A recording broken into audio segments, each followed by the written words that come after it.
In my understanding, as I walk with Enoch, or King David Wagliff, as the everlasting spirit or life, lesser light, and light. The sixth day, when God created Adam and Eve, after all of the creatures and livestock was given breath of life. In my 6,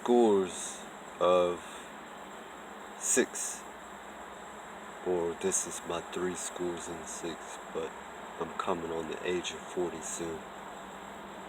Understanding the creation of Adam and Eve in the time range of God Almighty, acknowledging the existence of the earth and its creation and all these things just before the fall of man, which is where I'm at in my life, is a sacrifice of men crying, losing their heads to women, and the angels, what happens on earth takes place in heaven in sacrifice.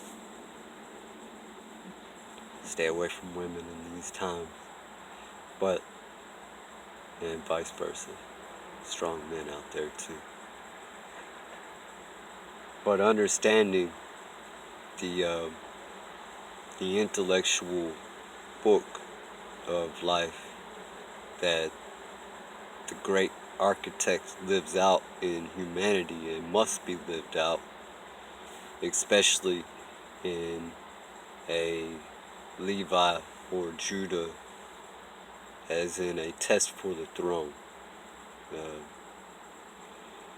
A law with no law, a disciple of being punished by the people who chose law as an idea that money has power over everything.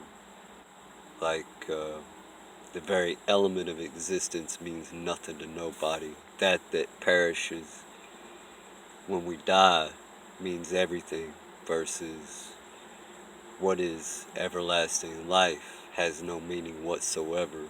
It's the analogy of the great war that is after the fall of man. It's the plot of Ragnarok. All the things that people do to other people, like it says in the Bible, once it is over, what belongs to Caesar will return to Caesar, and what belongs to God will return to God, and the people will pay for their deeds, their mouths, and the things that they do, and all these things. It's the 6 churches of the Ouroboros Pythionis, as I explained the first beast, and that's the churches of Asia. But since the matrix has been separated, the 7th church has to be in heaven. So the 7th church being in heaven, it is the 3 heads, and that's the 3 heads of Zime Gorinich. Those are the heads of everlasting life. The total heads of 9 kings and 5 lords, it wrapped in one order of analytical, intellectual fruit for food, words written down for people to live by and understand as an aspect of running a governing system, both supernatural and mundane, if one should so choose to perish